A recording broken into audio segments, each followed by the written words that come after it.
प्यारे विद्यार्थियों, आज के इस वीडियो में हम कक्षा 12वीं फिजिक्स के महत्वपूर्ण आंकिक प्रश्नों का अध्ययन करेंगे। ये सभी न्यूमेरिकल क्वेश्चन इस वर्ष की परीक्षा के लिए बहुत ज़्यादा इम्पोर्टेंट है। इस वर्ष की बोर्ड परीक्षा में न्यूमेरिकल प्रश्नों का बहुत बड़ा योगदान रहेगा, बहुत सारे प्रश्न आएंगे। तो हम इस वीडियो में पूरी फिजिक्स के जो महत्वपूर्ण चैप्टर हैं, उन सभी चैप्टरों के जो न्यूमेरिकल क्वेश्चन हैं, उन सभी को हम बहुत ही सरल तरीके से समझाएंगे। ये प्रश्न आपकी जो अभ्यास परीक्षा हुई थी, प्री बोर्ड हुई थी, उसमें भी ये प्रश्न पूछे गए हैं, उन्हें भी शामिल किया है। इसके अलावा भी कुछ और भी प्रश्न शामिल हैं, तो इसलिए वीडियो बहुत महत्वपूर्ण उपयोगी है, पूरा देखिएगा। हाँ, लेकिन अभी तक आपने सब्सक्राइब नहीं किया है तो ज़रूर सब्सक्राइब कर लीजिएगा, और वीडियो अच्छा लगता है तो अपने दोस्तों तक शेयर कीजिएगा, लाइक कीजिएगा। चलिए शुरू करते हैं। पहला प्रश्न देखिए, पहला प्रश्न है, एक कूलाम आवेश में कितने इलेक्ट्रॉन होते हैं। देखिए, आवेश का क्वांटीकरण सिद्धांत क्या कहता है। आवेश का क्वांटीकरण सिद्धांत कहता है कि चूंकि Q बराबर होता है Ne, Q बराबर क्या होता है Ne, N क्या है, इलेक्ट्रॉनों की संख्या, और E क्या है, एक इलेक्ट्रॉन पर आवेश। तो आपको पूछा गया है यहाँ पर कि एक कूलाम आवेश पर कितने इलेक्ट्रॉन होते हैं। तो यहाँ पर Q बराबर कितना दे दिया गया, Q बराबर दे दिया गया एक कूलाम, Q बराबर एक कूलाम, Q बराबर एक कूलाम, ठीक है ना। और क्या निकालना है, इलेक्ट्रॉनों की संख्या, यानी N का मान आपको ज्ञात करना है। और E तो आप जानते हैं, तो एक इलेक्ट्रॉन पर कितना आवेश होता है, 1.6 गुणे 10 की घात -19 कूलाम, ठीक है ना। इतना आवेश होता है किस पे, एक इलेक्ट्रॉन पे। अब ये मान आपको इस सूत्र पे भर देना है, ठीक है ना। यहाँ पर भर देंगे मान, तो देखें यहाँ पर रख दिया अपन ने मान, तो Q की जगह पर क्या रख देना है, एक, है ना। N का मान ज्ञात करना है, N यहीं पर रखे रहने दिए। E का मान कितना है, ये पूरा, तो E का मान रख दिए 1.6 गुणे 10 की घात -19, ठीक है। अब आपको N का मान निकालना है, तो इतना पद यहाँ पक्षांतर होगा, ये पूरा पद यहाँ पक्षांतर होगा, तो कितना आ जाएगा, N इक्वल टू हो जाएगा 1/1.6 गुणे 10 की घात -19, ठीक है। अब इसका आपको कैलकुलेशन करना है। देखिए, सबसे पहले तो यहाँ पर इसका दशमलव हटा लें, तो दशमलव हटाएंगे तो ऊपर शून्य बढ़ जाएगा, यानी ऊपर हो गया 10 और नीचे कितना हो गया, यहाँ कितना हो गया, 16 बन गया, ठीक है ना। और ये जो 10 की घात -19 थी, चलिए इसको भी आप ऊपर कर दें। कहाँ कर दें, ऊपर, तो नीचे है माइनस की, ऊपर अगर घात कर देंगे तो 10 की घात कितनी हो गई, 19 प्लस में हो गई, ठीक है ना। अब इसको आप कैलकुलेट कर दीजिए, काट दीजिए एक बार, तो कितना कटेगा, देखिए 2 से कट जाएगा, 2 अट्ठे 16, 2 पंचे 10, ठीक है। अब यहाँ पर देखिए अपन कर सकते हैं, यहाँ पर 5 बचा ना, तो 10 की घात कितनी है यहाँ पर, 19, तो यहाँ से एक 10 निकाल लेंगे तो 10 की घात 18 बचेगी। एक 10 जो निकाल रहे हैं इसमें गुणा कर दें, है ना, क्योंकि भाई ऊपर 5 है नीचे 8 है, भाग नहीं जा पा रहा है, तो आसानी जाने के लिए यहाँ पर हमने यहाँ से 10 निकाला, यहाँ के 10 का गुणा कर दिए तो 10 पना 50 हो जाएगा। कितना हो जाएगा यहाँ पर 50, और यहाँ कितना हुआ, 10 की घात 18 बची, ठीक है ना, और बटे में 8 चल रहा है। अब 50 में 8 का भाग देंगे, तो इसको आप कर लीजिएगा, कैलकुलेशन करेंगे, कैलकुलेशन तो आ जाएगा 6.25 भाग देने में, इसमें इसका भाग देंगे, और ये कितना हुआ, 10 की घात 18, 10 की घात 18, तो N बराबर इतना आ गया, यानी एक कूलाम आवेश पर इलेक्ट्रॉन कितने होंगे, इतने होंगे। आंसर हो गया, इसको आप अच्छे से नोट कर लीजिए। अब देखते हैं दूसरा क्वेश्चन। देखिए लिखा हुआ है +5 माइक्रो कूलाम और -5 माइक्रो कूलाम के दो आवेश एक दूसरे से 1 मिलीमीटर की दूरी पर स्थित है, तो द्विध्रुव आघूर्ण की गणना करना, ठीक है कि नहीं। आप जानते हैं द्विध्रुव आघूर्ण क्या होता है, परिभाषा, द्विध्रुव आघूर्ण P बराबर Q, यानी दोनों आवेशों में से एक आवेश का परिमाण गुणित दोनों आवेशों के बीच की दूरी, ये सूत्र होता है। तो आपको Q तो दिया है, आवेश का परिमाण दोनों में से कोई एक लेना है, उसका परिमाण लेना है, यानी आपको परिमाण लेना है तो चिन्ह से कोई लेना देना नहीं होगा। +5 हो चाहे -5 हो, जब इसका परिमाण निकालेंगे तो 5 ही आएगा, ठीक है कि नहीं। तो आवेश कितना दे दिया आपको, देखें आवेश दे दिया गया 5 माइक्रो कूलाम, लेकिन यहाँ पर देखिए पद्धति में लाना पड़ेगा, SI पद्धति मात्रकों को, तो माइक्रो कूलाम को आप कूलाम में बदलेंगे, तो 10 की घात -6 का गुणा कर देंगे इसमें, तो ये बदल गया कूलाम में। अब दोनों आवेशों के बीच की दूरी 2L बराबर कितनी दी गई है, देखिए 1 मिलीमीटर, तो मिलीमीटर को SI मात्रक में बदलना तो मीटर करना पड़ेगा, तो 1 मिलीमीटर यानी 1 में 10⁻³ का गुणा कर देंगे तो इकाई में कन्वर्ट हो गया, मीटर में आ गया। अब आपके ऐसा ही मात्रक में आ गए हैं सब मान। आप सूत्र रख दीजिए, लिखेंगे चूंकि द्विध्रुव आघूर्ण बराबर, आपको याद होगा सूत्र अब भी बताया हमने, द्विध्रुव आघूर्ण क्या होता है, P बराबर क्या होता है, P बराबर होता है Q गुणित 2L, ठीक है कि नहीं। वैसे विद्युत द्विध्रुव आघूर्ण एक सदिश राशि है ना। तो यहाँ देखिए मान भर दे, P का मान कितना, Q का मान कितना भरेंगे, ये जो आपने निकाला है 5 गुणित 10⁻, बहुत सरल है, 10⁻⁶ है ना, ये हो गया कूलाम। और यहाँ ये Q का मान हो गया गुणित 2L का मान कितना है, 1 गुणित 10⁻³ है ना, मीटर। अब यहाँ पर देखें तो अच्छा, तो इकाई में कूलाम में है और इकाई में है मीटर में, तो इसका मात्रक क्या बन जाएगा, विद्युत द्विध्रुव आघूर्ण का मात्रक कूलाम मीटर, ठीक है ना, कूलाम मीटर। अब यहाँ पर गुणा करेंगे तो 5 एकम 5 5 ही आएगा, और गुणा करने पर घातें जुड़ जाती हैं, तो गुणित 10⁻⁶ और -3 जोड़ करके -9 आ गया, आंसर आ गया। बहुत सरल था, 1 नंबर 2 नंबर में आ सकता है प्रश्न, ठीक है ना। तो ये हो गया। इसी से मिलता जुलता दूसरा क्वेश्चन है, अभी उसको भी देखते हैं, ठीक है। अब यहाँ देखिए तीसरा प्रश्न है कि +5 माइक्रोकूलाम और -5 माइक्रोकूलाम के दो आवेश वायु में 1 मीटर की दूरी पर स्थित हैं, तो आकर्षण बल की गणना कीजिए। अभी जो सेकेंड क्वेश्चन था उसमें विद्युत द्विध्रुव आघूर्ण की गणना करना था, यहाँ आकर्षण बल की गणना करना है। तो आपको मालूम ही होगा कूलाम का नियम, स्थिर विद्युत में जो पहला नियम है स्थिर विद्युत में कूलाम का नियम, कि किन्हीं दो बिंदु आवेशों के बीच, बिंदु आवेश Q1 Q2 है, इनके बीच की दूरी r है, तो उनके बीच लगने वाला आकर्षण या प्रतिकर्षण बल का मान कितना होता है, उन दोनों आवेशों के परिमाणों की, आवेश के परिमाण लेते हैं, है ना, यानी परिमाण लेंगे तो चिन्हों का रोल खत्म हो जाता है। आवेशों के परिमाणों के गुणनफल के अनुक्रमानुपाती और बीच की दूरी के वर्ग के व्युत्क्रमानुपाती होता है। ये नियतांक हटता है तो क्या आ जाया करता था, F बराबर कितना आ जाता था, स्मॉल के, और फिर Q1 Q2 बटे r², ठीक है। अब इसका मान कितना आता था, इसका मान आता था 1/4πε0 और K, है ना, K कैपिटल K क्या होता था, माध्यम का पराविद्युतांक Q1 Q2 बटे r² न्यूटन। ये क्या है, ये हुआ आपका कूलाम का नियम, है ना। तो इससे आपको ज्ञात करना है। अब मैं बता दूं, वायु और निर्वात में, वायु निर्वात में जब K का मान 1 होता है और इसका मान SI पद्धति में कितना हो जाता है, इसका मान हो जाता है 9 गुणित 10⁹, तो F बराबर हो जाता है 9 गुणित 10⁹, और यहाँ पर रहेगा Q1 Q2 बटे r², यानी ये सूत्र जो है इस रूप में आ जाएगा। तो अब अपन को ये वाला सूत्र लगा करके इसको हल करना है। चलिए देखते हैं कैसे हल करेंगे। तो यहाँ देखिए कूलाम के नियम से हो गया कुल मिलाकर के F बराबर 9 गुणित 10⁹ Q1 Q2 बटे r²। तो Q1 का मान हो गया ये, है ना, Q2 का मान हो गया ये, मतलब 5 5 दोनों का परिमाण है, ठीक है। लेकिन ये ध्यान रखिएगा माइक्रो कूलाम है, हमको इसको SI पद्धति में कूलाम बदलना पड़ेगा। और दूरी तो 1 मीटर है, कोई बात नहीं, दूरी तो SI मात्रक में है, तो यहाँ पर आपको बदल लेना है। अभी बताए थे हमने, ये 5 माइक्रो कूलाम, 5 माइक्रो कूलाम को कूलाम बदलना है, तो कितना हो जाएगा, 5 गुणित 10⁻⁶ कूलाम, ठीक है, -6 कूलाम। तो इतना ये हो गया, आपने इसको कूलाम में बदल दिया। अब यहाँ पर मान भर दें, कुछ नहीं करना, और दूरी का मान तो दिया ही है ना, यहाँ पर साइड में लिख दिए दूरी का मान कितना है, 1 मीटर, ठीक है। यहाँ पर मान भर दें, उत्तर आ जाएगा, इसलिए कितना हो जाएगा, F बराबर ये 9 गुणित 10⁹ जो लिखा है इसको लिख रहने दें। ये Q1 का मान कितना आ गया, Q1 का मान ये हो गया कितना, 5 गुणित 10⁻⁶, ठीक है, कूलाम। और Q2 का भी मान इतना है, 5 गुणित 10⁻⁶ कूलाम, बटे दूरी का मान कितना है, 1, तो 1 का वर्ग करेंगे तो 1 ही आएगा, है ना।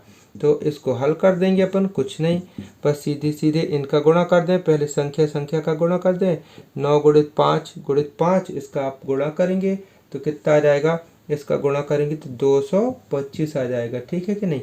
अच्छा, अब यहाँ पर ये आप 10 की घात बैलेंस करा लीजिए, तो देखिए माइनस माइनस का जोड़ दिए तो 6 6 12 हो गया, और 9 धन का है तो 12 में से 9 घट गया, तो 10 की घात बचा 3, वो भी माइनस का बचेगा, है ना। ये तो इतना आ गया। अब वैज्ञानिक संकेतन में हम इसको ऐसा किया करते हैं कि दशमलव के एक अंक तक लिखा करते, तो जब दशमलव यहाँ पर लगाएंगे, आप यहाँ पर लगाना चाहेंगे 2 के बाद यहाँ पर, तो कितना हो जाएगा, ये 2.25 जब लिखेंगे तो यहाँ 10 की घात 2 और करना पड़ेगा, ठीक है ना। और 10 की घात ये 3, ये पहले से था। अब यहाँ पर गुणा करने पर घातें जुड़ती हैं, प्लस माइनस की है तो हल हो जाएंगी। तो कितना हो जाएगा 2.25 गुणित 10 की घात ऋण 1, ठीक है ना। तो ये यहाँ पर आएगा, ठीक है ना। तो यहाँ इसका सही मात्रक क्या है, बल का सही मात्रक न्यूटन। तो ये हो गया इसका उत्तर, ठीक है। इसको आप लोग लिख लीजिए, आंसर हो गया। प्यारे विद्यार्थी देखते हैं चौथा क्वेश्चन। 1 मीटर त्रिज्या के एक खोखले चालक गोले को 1 कूलाम, कितना 1 कूलाम आवेश दिया गया, कितना आवेश दिया गया 1 कूलाम। तो गोले के अंदर और बाहर पृष्ठ के निकट बिंदु पर विभव ज्ञात कीजिए। क्या ज्ञात कीजिए, विभव ज्ञात कीजिए। तो यहाँ पर जो दिया है यहाँ पर लिख दें, यहाँ लिख देंगे दिया है Q बराबर 1 कूलाम, यहाँ कुछ नहीं बदलना, ऐसा ही पद्धति में ही है। और दूरी R बराबर है ना, R त्रिज्या R बराबर कितनी है भाई 1 मीटर, लिखा है ना 1 मीटर, ठीक है ना 1 मीटर। तो यहाँ सबसे पहले निकालते हैं पृष्ठ पर, है ना, पृष्ठ पर कितना विभव होगा, पृष्ठ पर निकालते हैं पहली स्थिति पे, पृष्ठ पर विभव। तो सूत्र लगेगा पृष्ठ पर विभव का, जो अभी हमने सूत्र बताए थे, V बराबर कितना हो जाएगा 9 गुणित 10 की घात 9 और Q गुणित Q बटे R, विभव का सही मात्रक वोल्ट, यहाँ लिख दिए वोल्ट। अब मान भर दें यहाँ पर, तो कितना आ जाएगा V बराबर 9 गुणित 10 की घात 9, ये तो इतना ही रहेगा, इसका मान भी 1, इसका भी मान 1, तो 1 बटे 1 यानी इतना ही रहेगा। तो ये कितना हो जाएगा आकर के यहाँ पर V बराबर हो गया 9 गुणित 10 की घात 9 वोल्ट, ठीक है ना, वोल्ट। ये कहाँ पर आ गया वोल्ट, ऐसा शब्दों में लिख दीजिएगा वोल्ट, यहाँ पर ये इसके पृष्ठ पर आ गया विभव, ठीक है ना। अब जो विभव पृष्ठ पर होता है वही विभव अंदर भी मान लिया जाता है, चालक के खोखले चालक के अंदर भी मान लिया जाता है। तो दूसरा पॉइंट अगर आपको लिखना है चालक के अंदर, है ना, खोखले चालक के अंदर सेम विभव रहेगा, खोखले चालक के अंदर विभव भी यही रहेगा जो पृष्ठ पर है ना, अंदर विभव भी सेम रहेगा, यानी यहाँ पर यही लिख दीजिएगा 9 गुणित 10 की घात 9 वोल्ट। अब बात आती है पृष्ठ के बाहर, ठीक है ना, पृष्ठ, तीसरा पॉइंट लिख दीजिएगा पृष्ठ के बाहर। तो भाई पृष्ठ के बाहर आप बताइए क्या हो जाएगा, पृष्ठ के बाहर यहाँ पर दूरी नहीं बदल जाएगी, पृष्ठ के बाहर अगर माना कि बिंदु यहाँ पृष्ठ के बाहर यहाँ पर है, तो ये डिस्टेंस अब इतनी हो जाएगी, यानी क्या हो जाएगी, दूरी बढ़ जाएगी। जो दूरी यहाँ पर R है ना, तो ये दूरी कितनी हो जाएगी, बढ़ जाएगी। तो यहाँ पर अगर इस दूरी को आप इस दूरी को स्मॉल r से मान रहे हो और गोले की त्रिज्या को कैपिटल R से मान रहे हो, तो यहाँ पर आप बोल सकते हो चूँकि स्मॉल r का मान, यानी ये वाली जो दूरी हो जाएगी, ये वाली दूरी स्मॉल r का मान गोले की जो त्रिज्या है कैपिटल R से बड़ी है। तो जब नीचे की राशि बड़ी हो जाएगी तो इसका मान क्या हो जाएगा, घट जाएगा। तो स्वाभाविक है यहाँ पर आपको शब्दों में उत्तर देना पड़ेगा कि पृष्ठ के बाहर जो विभव है, यानी पृष्ठ के बाहर जो विभव है पृष्ठ के विभव से कम होगा, ठीक है ना। पृष्ठ के बाहर का विभव, पृष्ठ के बाहर विभव जो है पृष्ठ के विभव से क्या होगा, कम होगा, ठीक है ना। ये पृष्ठ पर विभव से कम होगा, पृष्ठ पर जो विभव है उससे कम होगा। अब कितना होगा एक्यूरेट नहीं बता सकते क्योंकि दूरी फिक्स नहीं है ना। यहाँ पर लिखा हुआ पृष्ठ के निकट कितना होगा, पृष्ठ के निकट बाहर कितना होगा, तो निकट कितनी दूरी ये तो लिखा नहीं है।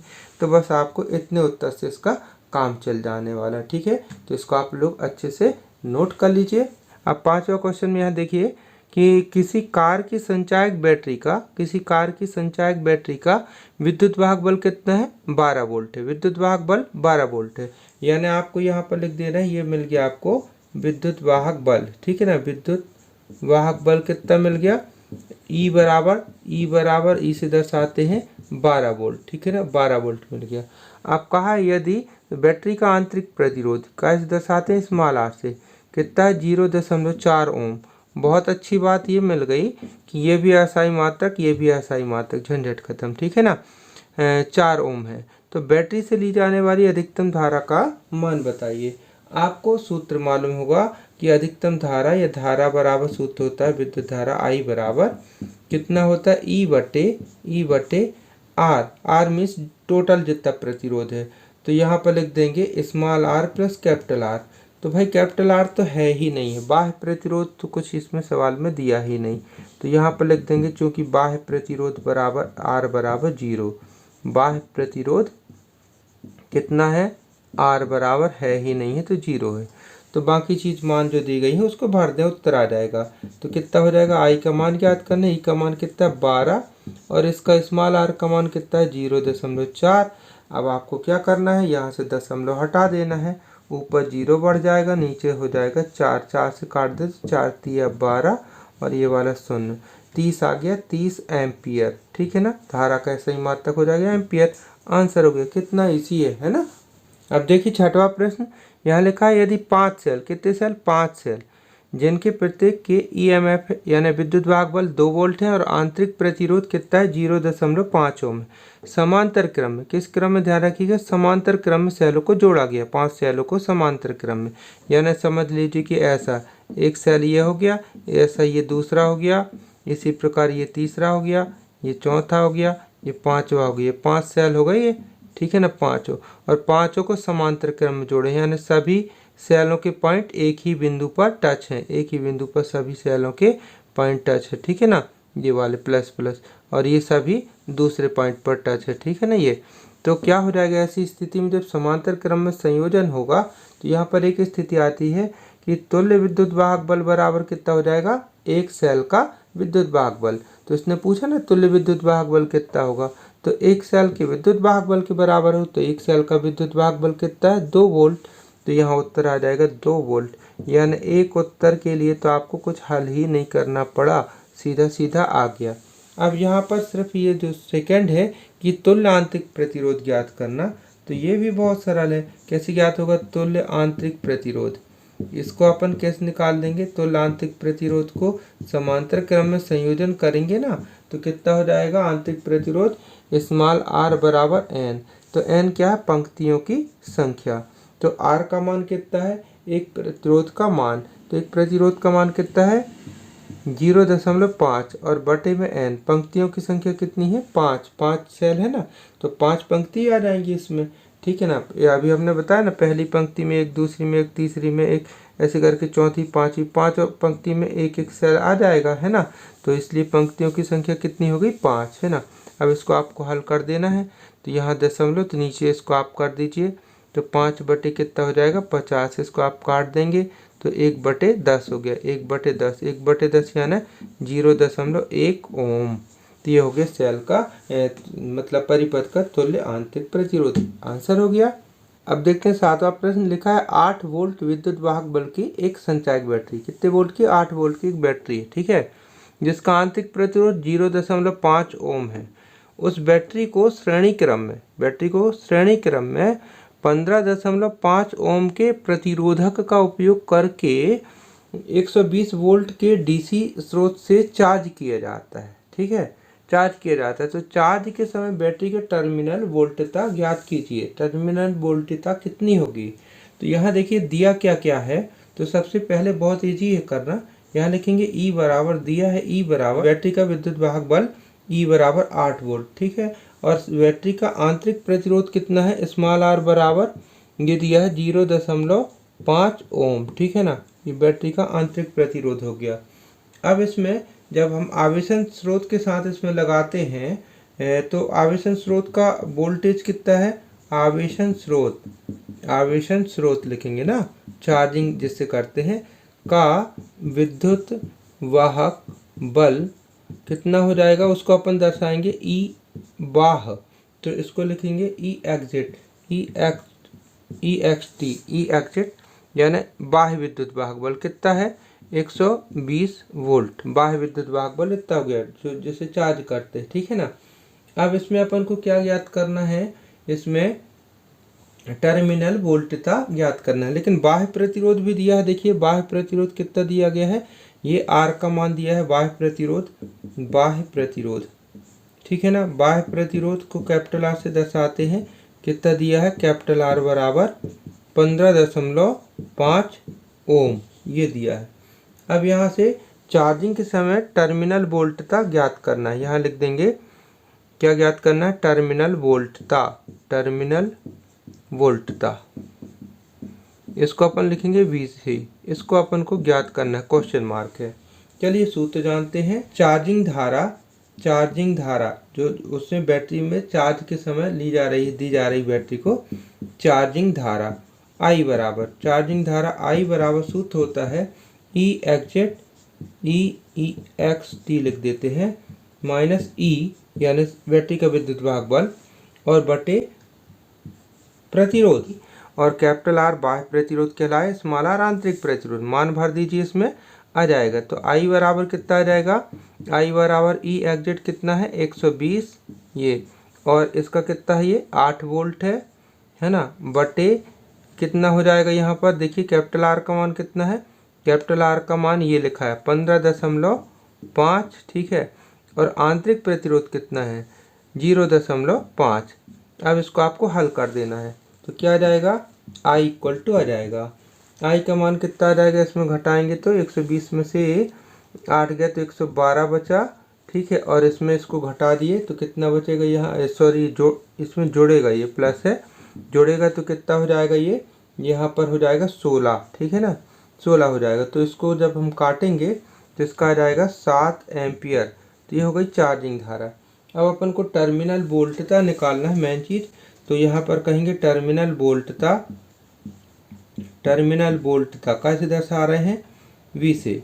टर्मिनल वोल्टता V बराबर सूत्र बनता है V बराबर E plus I into R।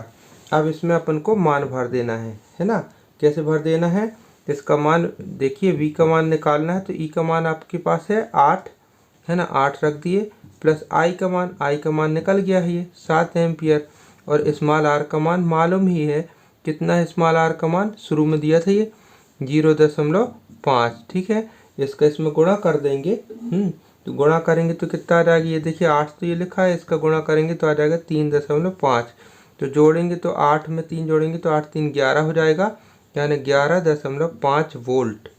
ये हो जाएगा आपका टर्मिनल वोल्टता। अच्छा, इसमें हम एक चीज़ और बता दें कि बाह्य प्रतिरोध का जोड़ने का उद्देश्य, यानी ये बाह्य प्रतिरोध क्यों जोड़ा गया चार्जिंग के समय। बाह्य प्रतिरोध जोड़ने का उद्देश्य चार्जिंग धारा को कम रखता है, ताकि उच्च धारा से अगर बैटरी को चार्ज करेंगे तो बैटरी क्षतिग्रस्त हो जाती है, तो क्षतिग्रस्त होने से बचाने के लिए बाह्य प्रतिरोध का यूज किया जाता है। कई बार ये भी पूछ लिया जाता है कि बाह्य प्रतिरोध का यूज क्यों किया जाता है। तो ठीक है, इसको आप लोग नोट कर लीजिए, बहुत ईजी क्वेश्चन है। अब यहाँ 8वां क्वेश्चन देखते हैं। लिखा 10 वोल्ट विद्युत वाहक बल वाली एक बैटरी जिसका आंतरिक प्रतिरोध 3 ओम है, किसी प्रतिरोधक के साथ बैटरी को जोड़ दिया गया, किसी प्रतिरोधक के साथ, यह मान इसका नहीं दिया गया। यदि परिपथ में धारा का मान यह दिया है 0.5 एम्पियर हो तो प्रतिरोधक का प्रतिरोध कितना है, क्वेश्चन ये किया। फिर आगे बढ़ा प्रश्न कि जब परिपथ बंद है तो बैटरी का सेल का टर्मिनल वोल्टता क्या है, यानी यहाँ लिखेंगे दिया है E बराबर 10 वोल्ट, ठीक है ना, और सेल का बैटरी का आंतरिक प्रतिरोध स्मॉल r बराबर 3 ओम। ये दो चीज़ दी गई हैं, यहाँ पर दी हैं, और यहाँ पर धारा I का मान भी है। I का मान कितना है 0.5 एम्पियर, ये भी I का मान दिया है। और यहाँ पर बाह्य प्रतिरोध ज्ञात करना है ना, बाह्य प्रतिरोध R का मान ज्ञात करना है। बाह्य प्रतिरोध को अपन कैसे दर्शाते हैं, R से, तो इसका मान आपको ज्ञात करना है, ये ज्ञात करना है, ठीक है कि नहीं। अच्छा, और आगे बढ़ा दिया गया कि टर्मिनल वोल्टता भी ज्ञात करना है, तो V बराबर ये भी ज्ञात करना है। चलिए इसको कैसे करेंगे, तो यहाँ सूत्र कौन सा लगेगा, जो अभी लगा था कि सेल से प्राप्त धारा I बराबर, प्राप्त धारा I से दर्शाएंगे ना, तो I बराबर कितना हो जाएगा E बटे capital R plus small r, ठीक है ना।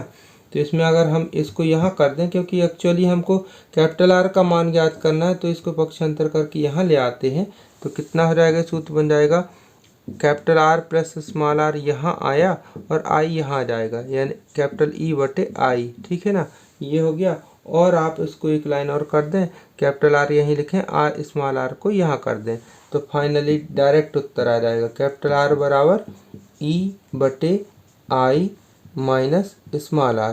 मान भर दीजिए, उत्तर आने वाला है। कैसे आ जाएगा? कैपिटल R बराबर यहाँ पर E का मान कितना है, बैटरी का विद्युत वाहक बल 10 वोल्ट, और I का मान कितना है 0.5, ठीक है ना। और यहाँ पर स्मॉल r का मान कितना है दिया होगा, ये 3 ओम, ठीक है ना। ये अब इसको आपको कैलकुलेशन कर देना है, बहुत सरल है ना। इसमें देखें कितना हो जाएगा, इसका दशमलव हटाएंगे तो ऊपर शून्य हो जाएगा, कट करके 20 आ जाएगा। कैसे आ गया यह देखिए, यहाँ पर हो गया 100 और नीचे बचा 5 माइनस 3, ये कट गया, ये 20 हो गया, 20 पंचे 100, 20 में से 3 गया तो 17, यानी R बराबर आ गया 17 ओम। ये हो गया एक आंसर निकल आया। कितना आ गया यहाँ तक, ये प्रतिरोध का मान आपने ज्ञात कर लिया।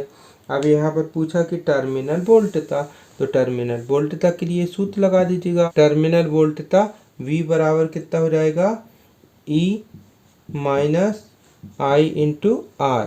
यहाँ पर आप मान भर दें तो हो जाएगा V बराबर E का मान कितना है, ये शुरू ही में दिया था 10 वोल्ट, माइनस I का मान कितना, सेल से कितनी धारा ले रहे हैं 0.5, और स्मॉल r का मान भी दिया होगा। स्मॉल r का मान ये दिया है 3, है ना, ये 3 ओम।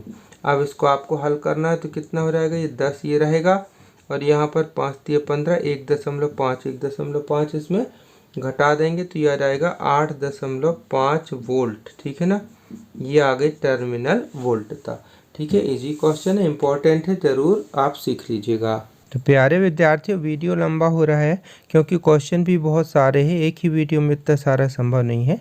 तो इसके आगे के क्वेश्चन बहुत जल्दी हम सेकंड पार्ट में पूरे करा देंगे। हमने पूरे क्वेश्चन कर लिए हैं, एक ही वीडियो में करा देते, लेकिन वीडियो बहुत लंबा हो जाएगा, इसलिए आगे के क्वेश्चन अगले वीडियो में।